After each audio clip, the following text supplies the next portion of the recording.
This is Clair Obscur Expedition 33, the game that made turn-based combat feel fresh again. It's got stunning visuals, gripping story beats, and music that elevates those moments to an even higher level.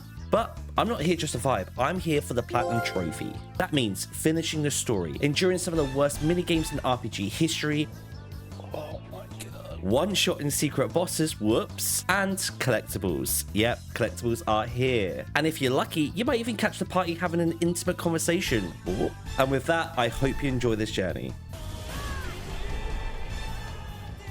Let's go! The game opens up to us and Lumiere controlling Gustav, and we're told it's Sophie's Gamage Day. We race towards the docks to say our final goodbye to Sophie. Little did I bloody know that this is actually a ritual of sacrifice. The Paintress is a godly being that paints a number on a monolith in the background. When she paints a number, anyone that is of that said age gets gamaged, or in English, Thanos snapped.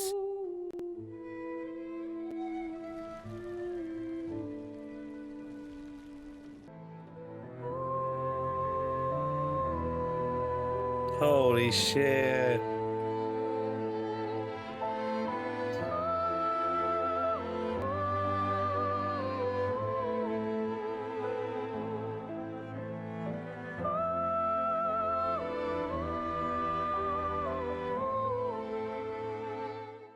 Once the dust has somewhat settled, Gustav prepares for the expedition. There is an old key here that you have to trade a coin for here in this market. If you miss the key, you will have to play a whole other playthrough to complete the collectibles. Nothing carries over, not the side quests, none of the collectibles, nor the relationships that you build. Do yourself a favor and get this key now. So every year, a group of people go out on an expedition to try and stop the Paintress from painting a new number. Usually this just ends in suicide, but since people are going to die the following year anyway, why not try?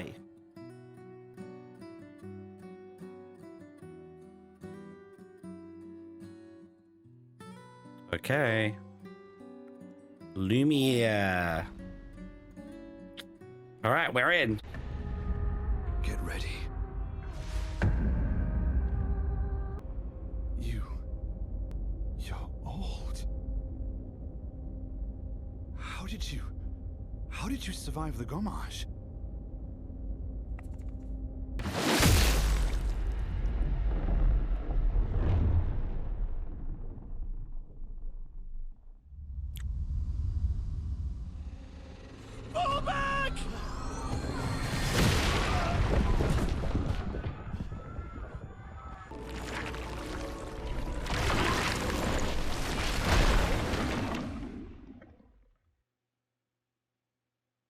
Alright, game over. Jesus. Well, that didn't go so well. And we're now in our first official area of the game, Spring Meadows, and we're searching for anyone that is left of the 33rd expedition.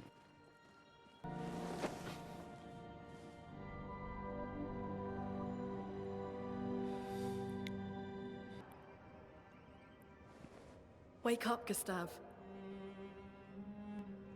This area is used as a tutorial to introduce us to the turn-based combat of the game.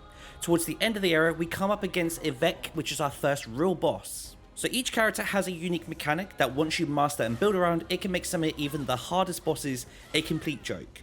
Gustav's mechanic, for example, is to charge the arm up and then unleash a devastating attack. It can also break an enemy, which is the yellow bar below their health bar. Once that is filled and you unleash a break attack, it will stun the monster from doing their upcoming attack. And giving me my next two trophies. Hehe. For those who come after.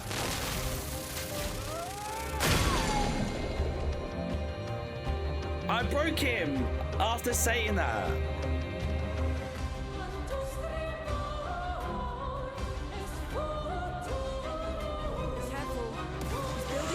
Overcharge. Use a fully charged overcharge that breaks an enemy. What's this?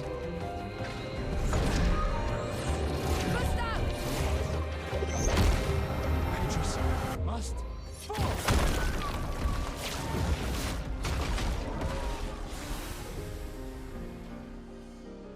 As we head out of Spring Meadows, we get a note that Maelle has been taken to Flying Waters. There it is, Spring Meadows. Easy game. And Flying Waters is our second location of the game, and we already get our under the sea vibe with some aquatic music out the way. Partly into Flying Waters, we're introduced to paint cages, which are basically like locked energy cages that have 3 locks. These are all fairly close by, and shooting 3 of them unlocks some powerful loot that is held within them. Okay, that's freeze day. As we get towards the end of Flying Waters, we come across a random mansion that's tucked away. So of course, I go and investigate. And then sure enough, we come across Maelle. And as we go to leave, we have to fight the creator who seems to be stopping us from leaving. So it's now got 8 stacks of fire.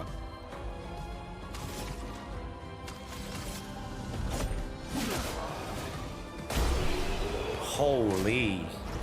Shortly after that, we fight the level's big boss Goblu, and we leave the Flying Waters to continue our adventure to kill the Paintress. Hell yeah.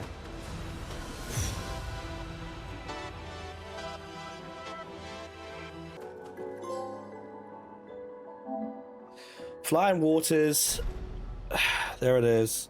With Maelle unlocked, we get this creepy skelly man who has decided to help our expedition, which is not suspicious at all, but he is a nice guy and he gives us the ability to use Lumina points on characters to allow us to equip more Pictos. He also gives us the ability to upgrade our weapons, which increases the base power, but also the modifiers for the stat bonuses associated with that weapon. Weapon upgrades, okay. Whilst we're at the camp, we get to interact with our party members and have an optional scene which provides us with more lore on people's backgrounds.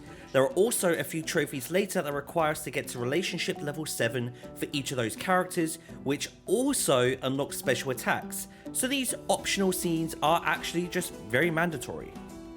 The next area we visit is Ancient Sanctuary. It's a very short section where we're introduced to Gestrals and their machines.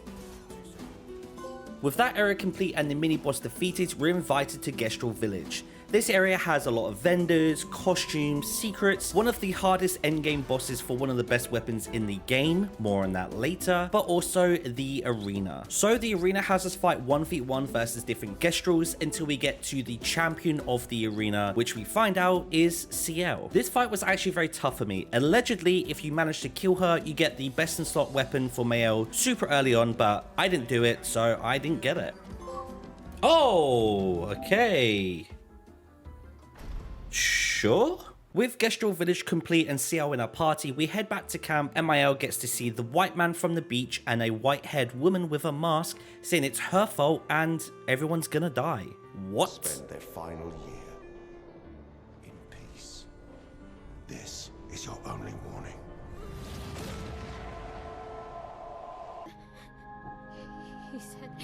He said we need to go home and that it's my fault.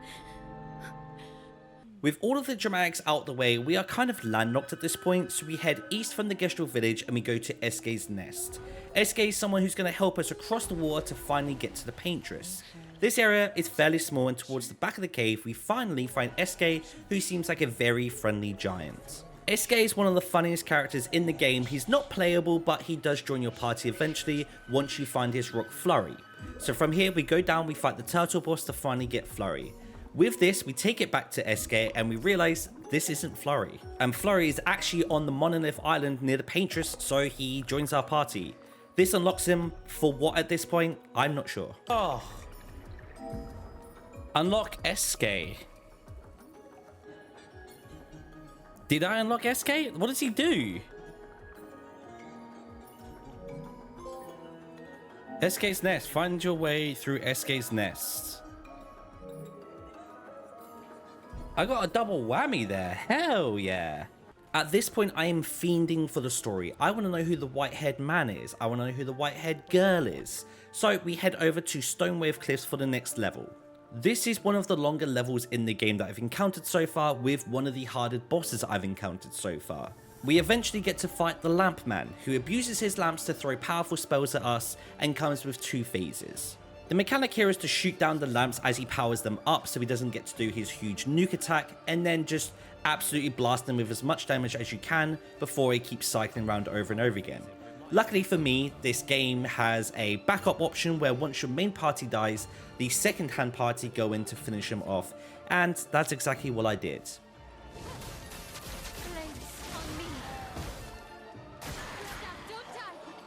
Okay, I have to parry this or I'm dead again.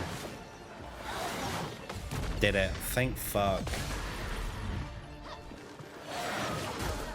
Too early. My whole team just died.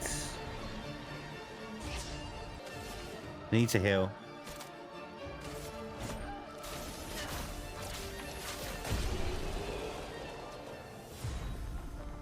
Holy shit. And then I got this cutscene. It doesn't seem that far now, does she? Yeah. Wanna throw one more rock? The others are waiting, but... You might reach her. The man with white hair. Ooh, what about that one? Uh-oh. It's more about... Gustav.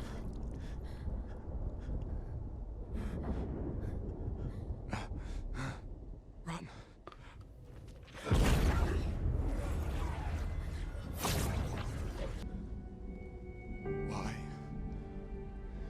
Why are you doing this? We've done nothing to you. We should be on the same side. I have to heal. Like, really bad. Not to break the moment, but I am in trouble. Something's going on up there. Esquie, get us up there!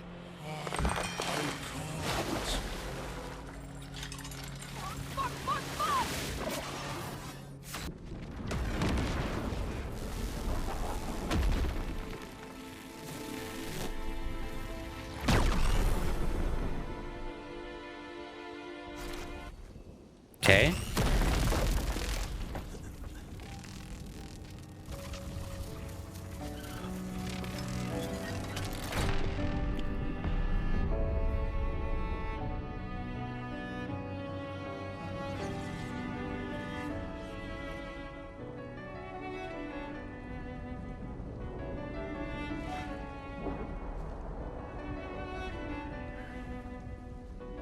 We hurt him.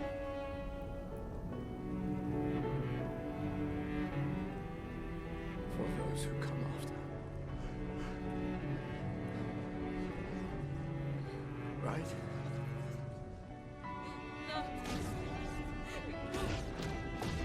You promised!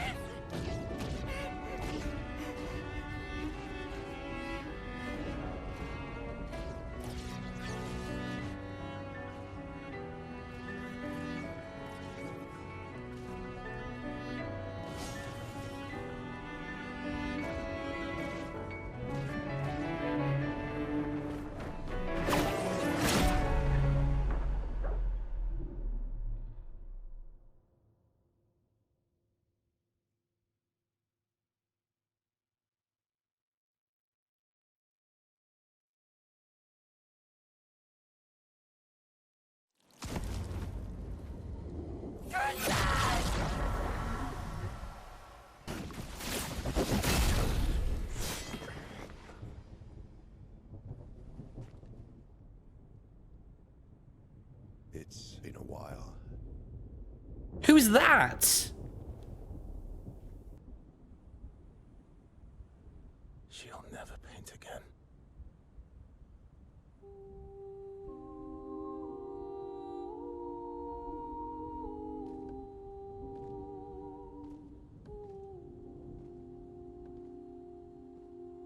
Gustav. Ah! We finally escape and we get to the Forgotten Battlefield, and it's the first time we get to see Verso in action and try to acclimate without having our good friend Gustav with us. Things feel somber within the party and the battlefield itself doesn't really give us the warm and fuzzies. This was the point where I feel like I had to pick a lane and build a party for the three members I was going to run with. So I chose Verso, my girlfriend Lune, and then Sciel. Towards the end of the area we come up against the duelist, and this guy is impressive. We have the usual attacks we have to try and read and parry because we're not a dodging child. He casts inverted on our entire party to stop us from healing each other. Overall, this fight was really fun, Challenging, but nothing too crazy. Oh, but he has a phase 2, and what a phase it is. His combos are upgraded thanks to the purple sword that he gets, and he also has an ability called Stormblood. This is where he creates a blood copy of himself to run into the party members, and it's so sick looking. Verso feels very godly in this fight, so the fight overall, like I said, it just wasn't too bad. That's not a trophy?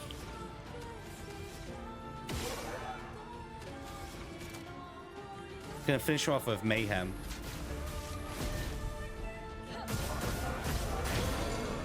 Surely.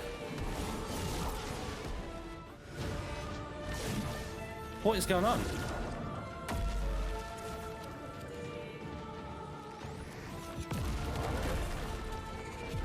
Oh my gosh, this is...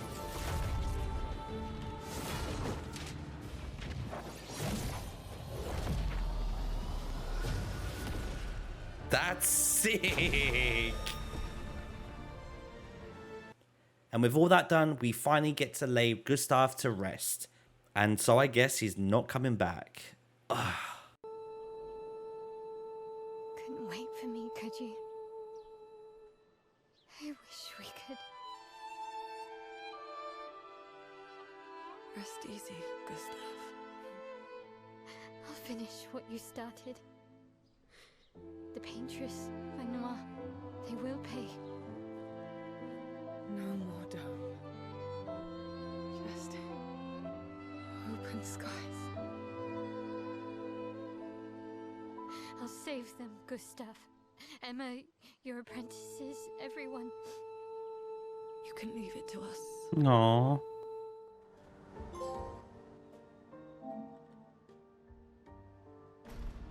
There's nothing to say, but it's sad. Oh, Gustav.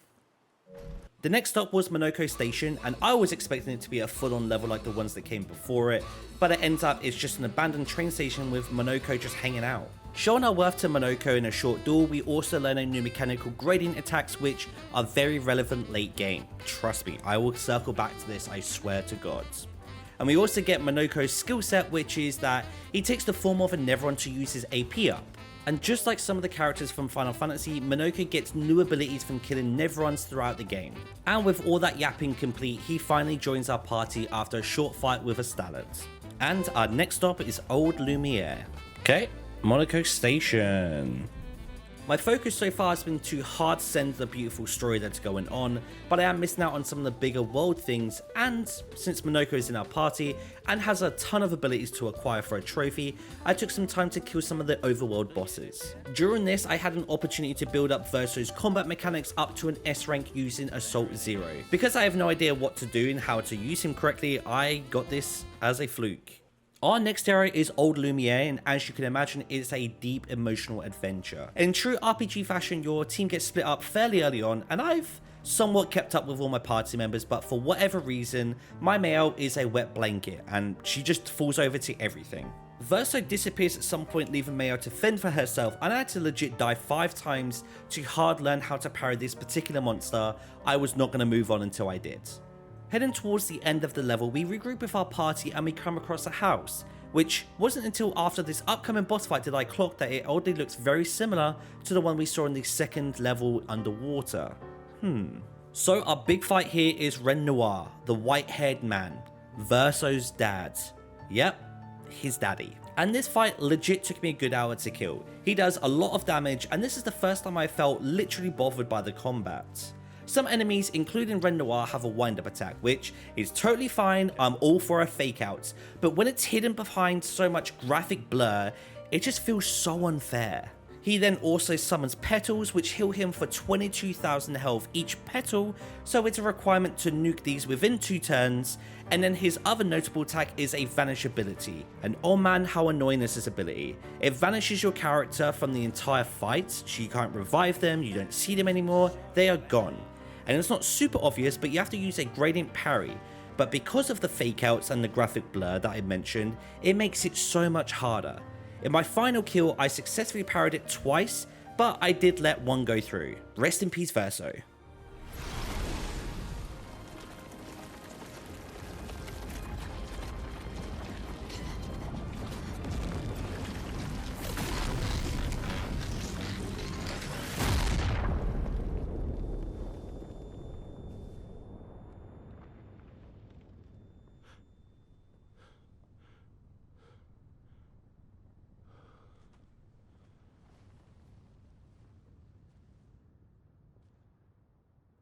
Everyone all right?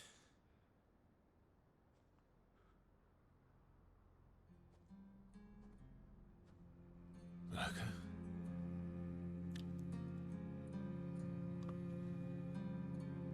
No.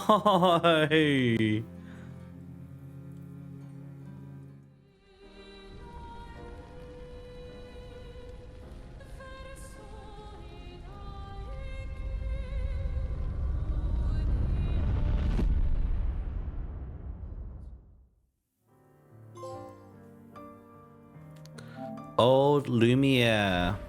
With them gone for now, we can refocus on our original goal, which is killing the Paintress.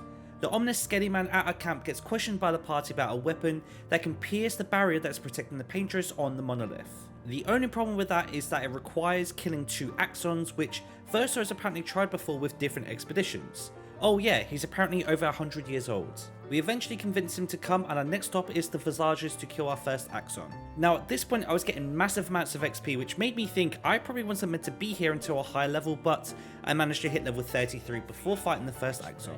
During one of the fights with Sciel, I managed to consume 24 tail stacks whilst I had the Twilight passive active. This boosts my damage during the entire burst, and to pull this off, I stacked up 4 tail beforehand up to 20, activated Twilight, and I went all in on my abilities to rapidly burn through the meter. Oh, consumed 24 tail on a single target during Twilight. I know what that means, but sure. Visage Island is like the locations that came before it. It's got fellow linear pathways with a few secrets tucked around. And in order to fight the Visages themselves, you have to find 3 pathways to kill the 3 bosses of emotions: joy, anger, and sadness. Once that's complete, I beelined it to the boss, and this boss was pretty tough. The difficulty spike is very well tuned to give the player enough of a challenge, but not like a Souls-like challenge where you're just smashing your head against the wall for a good hour. So this boss comes in 2 phases. The first phase is basically just a dodge and parry the attacks as they come through, and then shoot the eyes on the mask as they appear before my party. With that phase defeated, we fight the real Axon, which is the Mask Keeper. And like most bosses, the skill ceiling is just learning the boss's attack patterns and knowing when to parry and dodge the attacks.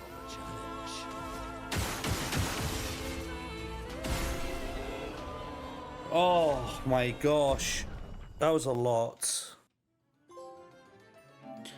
Defeat the first Axon. And before I move on to the next Axon, I made sure to get in some FaceTime with my party members to increase their relationship levels. Again, very important for the Platinum Trophy. My second Axon was Sirene, and I felt a little underleveled at this point as well, so I used the easy mobs at the start of the level to get a few cheeky levels.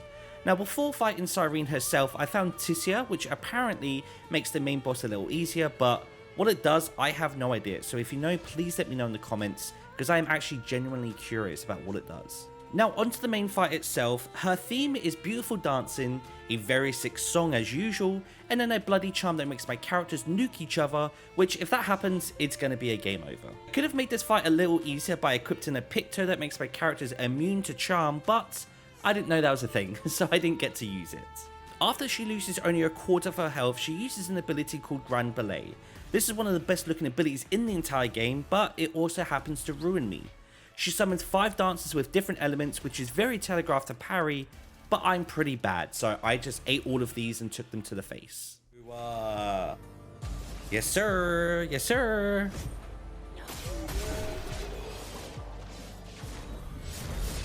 Did I just do that first time? Give me the trophy. Ah, there it is.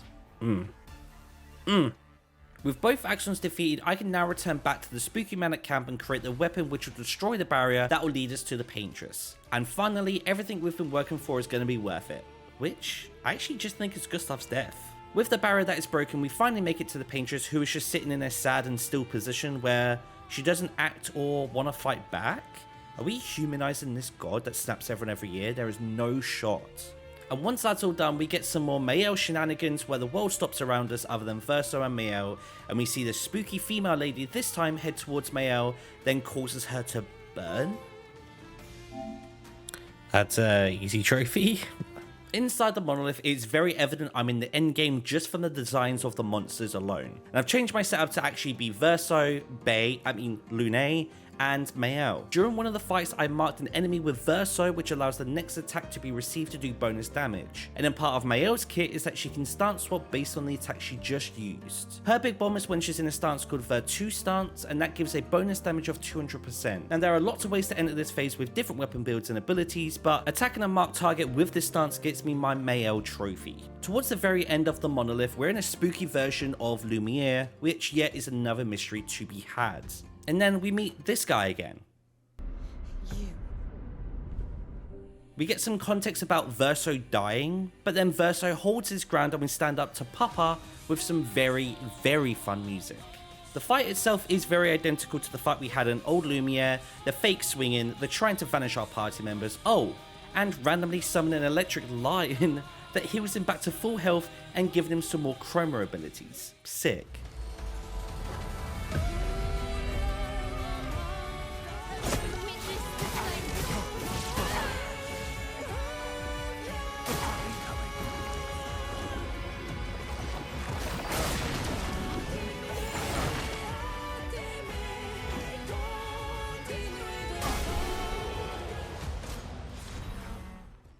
With his defeat, I worked this out about Verso.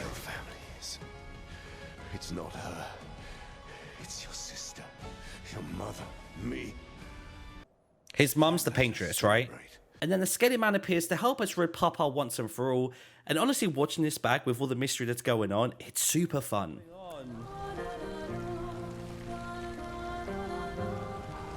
love them too.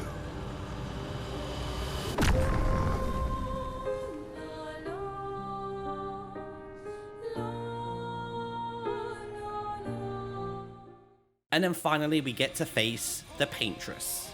Before we get to fight the Paintress, we learn that Maelle looks like a woman called Alicia, which sure, but before we get told anything else, she gets mad at us because we're trying to destroy a canvas, whatever that means. So to the fight itself, the Paintress has a lot of health because she's probably one of the last bosses that we get to fight. But a lot of her abilities are very telegraphed, so that makes the fight a lot easier than Papa that we just had to fight. I also somewhat had a build going on with Maelle nuking in her stances and Lune with our 100% crit stain build, so also makes it a little bit easier. And when I tell you I used absolutely everything I could to kill the Paintress, I mean every item, I used every spell, she thankfully finally falls over.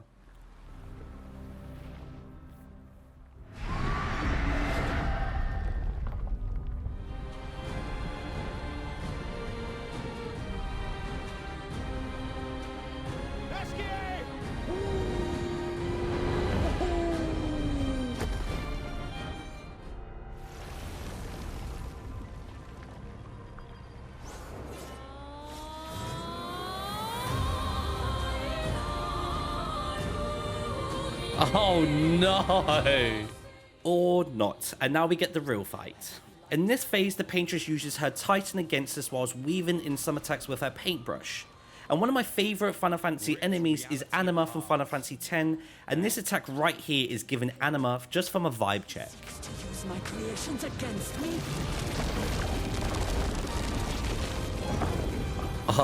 What the fuck is that?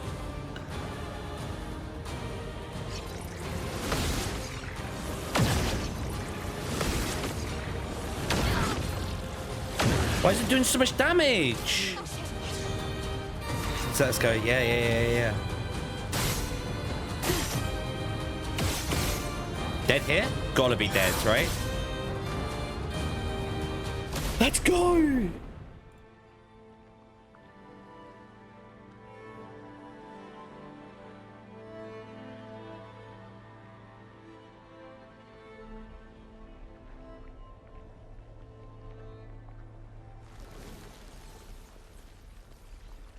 Alright, the Paintress is dead. Holy. Alicia.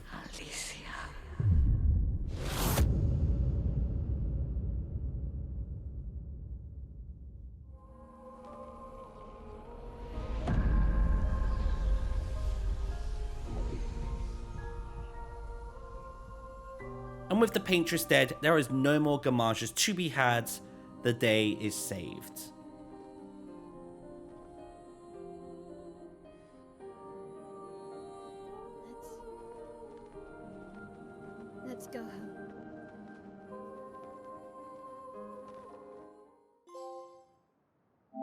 Paintress.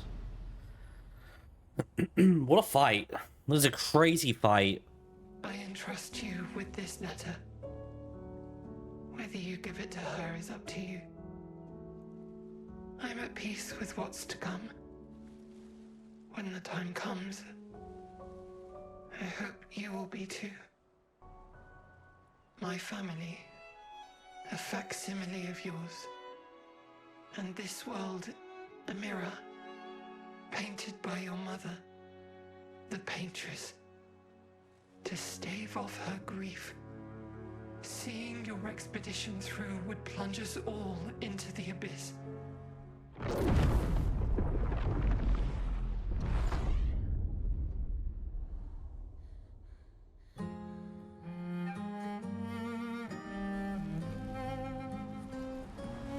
Whoa.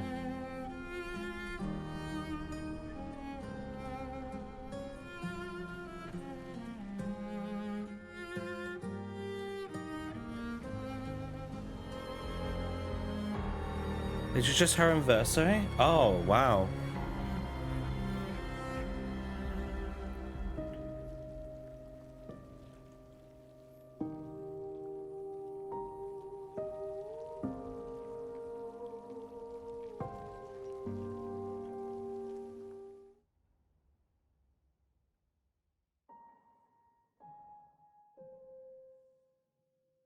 We finally get some additional context on this fire that had burned Alicia, or did it, and the death of Verso. This section pulls back the curtain completely on what's really going on, and each member of the DeSante family has two versions. They have a real life version of themselves and then a painted version in the world that we know.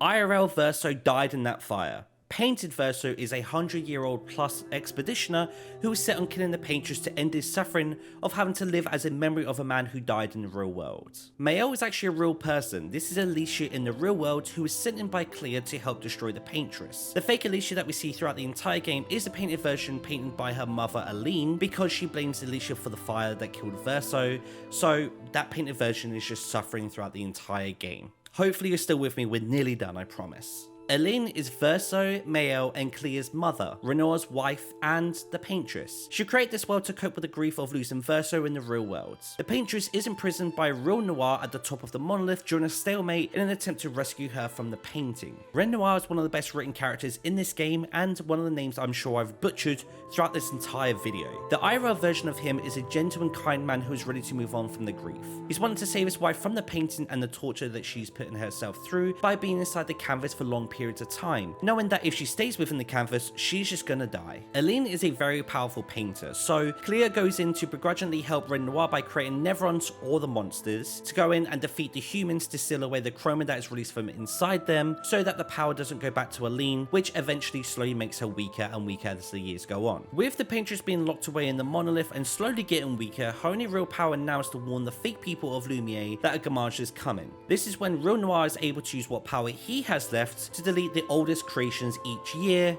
which we saw at the start of the game. Now there's a lot more of this story to go over that I've described above, but this is the general overview and everything whilst trying not to overly complicate everything, so I hope that helped.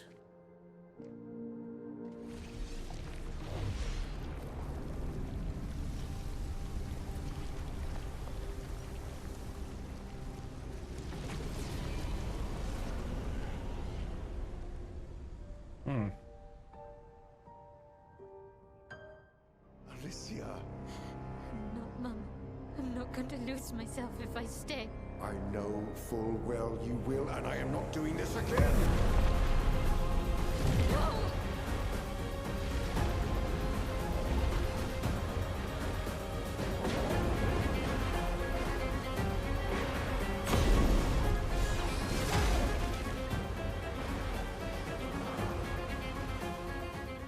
We're now in Act 3, and if I decide to beeline the story, it's essentially just killing the real Noir, but I have a lot of side content to do and the rest of the trophies, so let's crack on.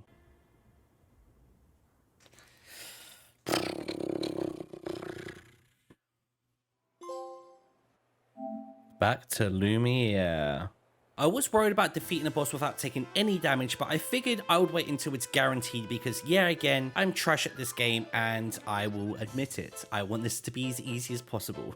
So I used the pink sheep as my victim, and for whatever reason, he's still very quick. So I had to still learn how to dodge an attack before I could finish him off. And I would admit, I had to restart this once or twice in order to get my trophy. Yikes.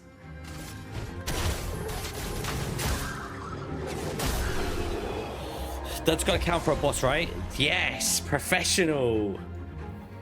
As the story has moved on, we find Esquie's little rocks. These rocks help Esquie use his abilities with the companions riding him. These are all story unlocked, so it's basically just a free trophy, but we get our first Esquie as a mount, and then we can smash through rocks. We then get the ability to swim to break through corals. We get flying, yay! And then the last one we finally get is submersion, which you don't actually get to submerge into a new area. You do get access to 1 or 2 new areas, but they're not really underwater, and then you get some loot that's on the bed of the water. Let's go. Get all of his abilities. Next up, we have the Sprong boss fight, which holds the Cheetah Picto. This is one of the most broken Pictos in the game. It allows you to have 2 turns before you pass it on to the next person or the next enemy. And this is supposedly one of the hardest bosses in the game, but unfortunately, since I'm now officially in the epilogue of the game, I've decided to make my characters stupid strong, so I use that to my advantage. During that Sprong fight, I got Lune's combat related trophy. So I have Lune set up to do 100% crit rate, and every time I use free aim, I get an elemental stain. Once I have 4 stains, I use Mayhem to use up those stains to deal elemental damage corresponding to the stain that I have. Doing this 4 times in a row got me my trophy.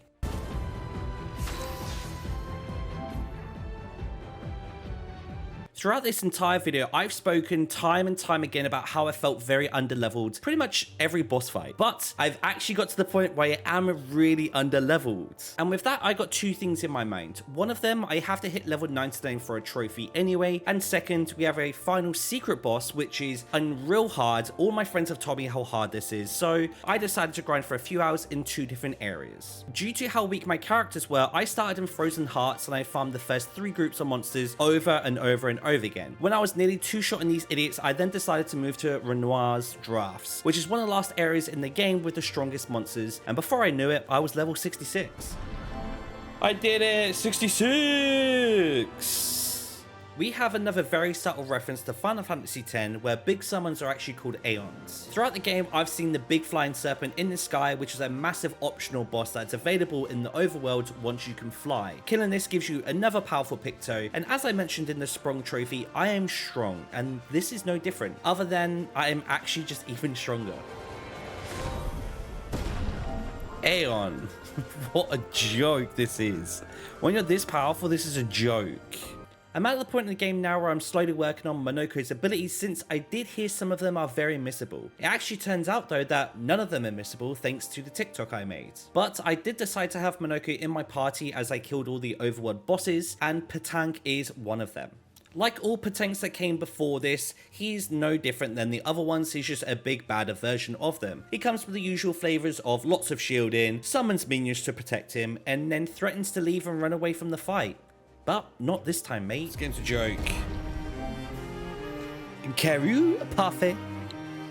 Earlier in the video, I mentioned at the camp having lots of side conversations and gaining more lore on each character that is in my party. And because this is my second favourite character in the entire game, Lune was my first relationship that I managed to get to level 7 with. So each character has the same formula as you get to know them through the relationship levels. Relationship 1 through 3 is usually just background story, personality traits that you get to learn about them, yada yada. But at relationship level 4 or 5, I don't actually recall exactly, but you get a request from each party member that has you complete a side quest. For Lune, for example, we're going to try and find her parents' expedition, which is just to the right of Serene.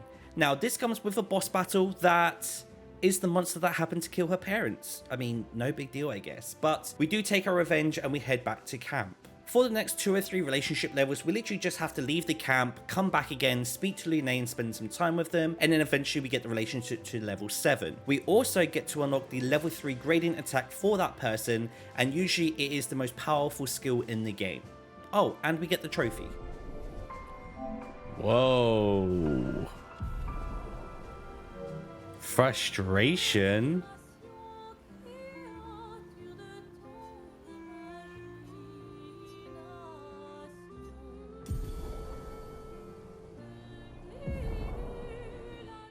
Next up, we have that sexy, naughty little minx Sciel, and her relationship revolves around making out and her long-lost dead husband. What? We teach her how to swim because she's apparently not very good at swimming, we make out with her, and then eventually we find out that she tried to game over herself in the sea, which failed thanks to Esquie. Whoa. In between maxing out everyone's relationship levels, I finally got around to upgrading a weapon fully, and it took a while because I was saving all my materials as I was expecting a crafting recession. Turns out, it makes a weapon strong, who knew? For the material grinding spots, the Chroma to upgrade your weapon up to level 32, which is the most common that you'll need, I mostly got from grinding in Noir's drafts. For the last piece of Chroma to get your weapon up to level 33, you get these from the secret bosses like Clea, the Endless Tower, and even Painted Alicia. For Monoco, the relationship building with him was fairly easy, just a few conversations about our past with him and Verso. I had to defeat him in combat at some point, which was quite tough even in the late game, since you are 1v1 in them, unless your Verso is really cracked, which at this point, my Verso wasn't yet, but he got there. Other than that, pretty easy, got a trophy. Aww, it's really nice. Esquie is probably one of the easiest characters to build a relationship with because he doesn't really have a side quest. You just speak to him every time you can, and eventually you'll hit level 7. This is sweet, everyone's finishing up their friendship.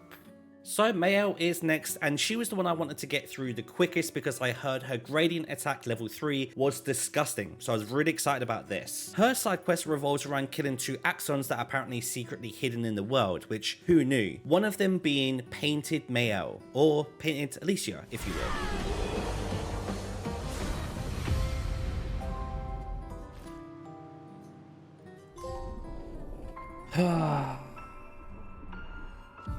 I hate Verso now. How could you let him die? So I now have every character at relationship level 7, which means I have everyone's level 3 gradient attack. I then set up my characters to get gradient attacks every time they hit, every time they did a critical attack, anything and everything that would build up that meter. So the time has finally come. I was ready to use Maelle's Gommage attack, which in the name it sounds sick, and this has to be sick. It's called Gommage. Yeah. This is it? For Monoco's combat ability, I then paired up with Sciel so that she could give him additional AP and for him to essentially play for nearly 4 turns in a single go. With this setup, I just had to make sure I used the right ability with the color associated with the wheel hidden behind my webcam. And yeah, sorry for that. Ready to parry. I did it! Yay! Okay, that's very easy to force. Very easy to force. I was in the flying manor when I finally got Monoco's last ability that he needed for his special moves, but I did use a guide to find 1, what monster dropped the ability he needed, and 2, made sure he was with my party the entire time until I unlocked this. I finally figured out the puzzle in the flying manor to get to Clea, who is the sister of Maelle or Alicia, who's been creating these Neverons to capture all of the Chroma so that the Paintress doesn't receive it and keep getting powerful. The fight itself was really sick. At the time of fighting her, I had no idea who she is. I don't think I was paying the most attention to the story as I was going through it because I tried to get this out as soon as possible, but after reviewing everything going through the story, I have such a huge appreciation for this fight and the flavor that came with this, but I just wish I could appreciate it at the time, but this was the Clea fight. That was a joke. Next up, I have the Endless Tower, which is basically just an XP buffet. This is just wave of every enemy you face throughout the game, and this is where the TikTok comments came in clutch, because if you had killed the overworld bosses and you didn't get Monoco's abilities, the Endless Towers actually got all of the other monsters that spawn everywhere, so you could just sit here, bring Monoco, and then get his abilities this way. When you finally get to the end of the Endless Tower, you actually face against the Paintress and Noir, which is really sick. Oh, this is cool.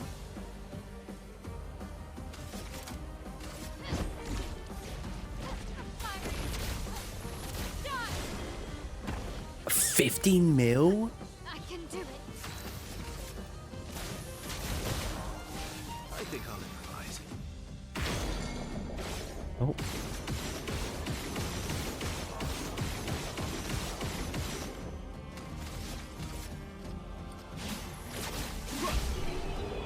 Oh my gosh. That was nuts. I reached the top!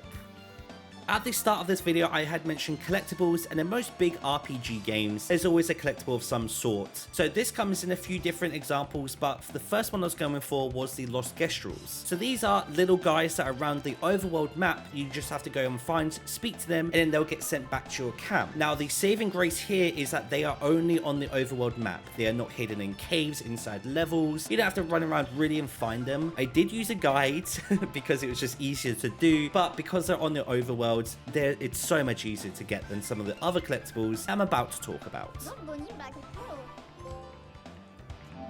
Hell yeah. Noir's Drafts was the area that I used to get lots of XP. This is also the home of Simon. Who is Simon? Well, Simon is the hardest boss in the entire game, and it's the home of Verso's best in slot weapon, so if you're really trying to min-max, this boss is a must. Simon is from the very first ever expedition, and he's been locked away in the abyss ever since. As far as that's what I know about him. I've not looked too far into his story, but I just know that he was on the expedition with Noir. Simon is straight up giving me Final Fantasy VII Sephiroth vibes through and through. He is quick, he hits a lot, and he has some great looking moves. Unfortunately, like I said throughout this entire epilogue, I am very, very strong. And again, versus Simon, I showcase that. From the TikToks I've seen, Simon does multiple different abilities that is very devastating that I didn't really get to see. Like one of them is a combo attack where he does 20 plus hits in a row that you either have to parry or you have to dodge it all in the same go. I didn't see any of this. I nearly one-shot his first phase, and in the second phase I did die twice too, but I just found the thresholds when he gets powerful, and then I just nuked him before he did any damage, which I know it sucks. It sucks. I'm too powerful. I didn't get to see it. I was robbed of the experience, but I got a trophy, so I'm moving on. Let's go! In many role-playing games, one of the banes of those games are mini-games. They're not done very well, they can be quite annoying, and guess what? This game, again, is no exception to this rule. Thankfully, there are only 5 minigames, ranging from obstacle courses to platforming to the getting over it, where you're just jumping from platform to platform. If you fall down, you start all over again, which is very frustrating and maybe want to install, but fun in the sun. I did. I scaffed it.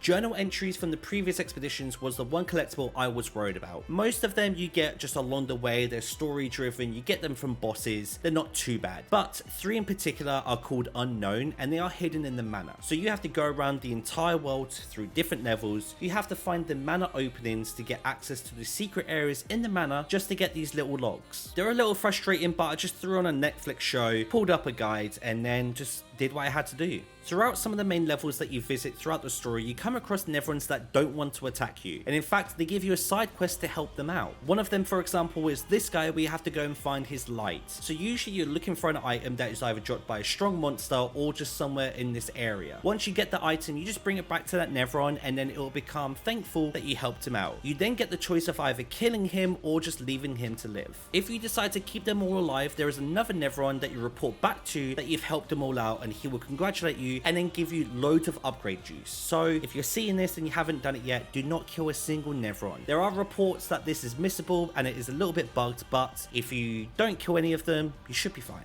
So I have 4 trophies left at this point. All of the hard things are pretty much done. All I have to do now is hit level 99. So I got Maelle to a point where she nearly one-shots every single monster in the entire game. The most time efficient way to hit level 99 is using this vendor in Noir's Drafts. You fight him over and over again. It normally takes about 15-20 seconds for each level. I did this all the way up to level 99, easy as pie. My time with the game is unfortunately coming to an end. There is really not much else for me to do here, so I'm just going to finish up the story. So I beelined it back to Lumiere, where Noir was sitting around, and I defeated him fairly quickly, just because, like I said, my party is so strong at this point, and Noir is weaker than all of the side optional bosses, so it's very unfair. And the only thing I really want to comment on here is I was missing one of the music files from the prologue, but you can actually get it right here by the piano, so that collectible was done.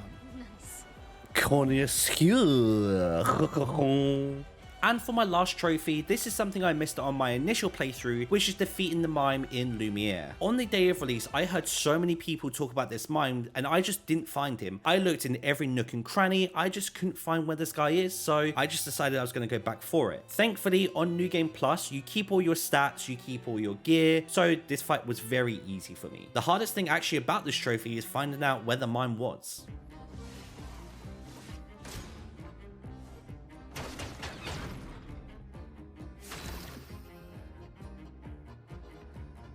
Okay.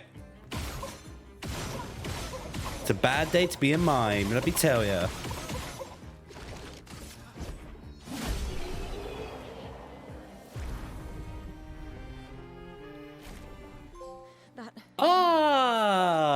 Mes amis. And because of that... That was close. Ooh, mes amis. And my final thoughts, as cheesy as it is, this wasn't just a trophy journey, it was a full-blown expedition. Thank you for watching, please subscribe if you've made it this far.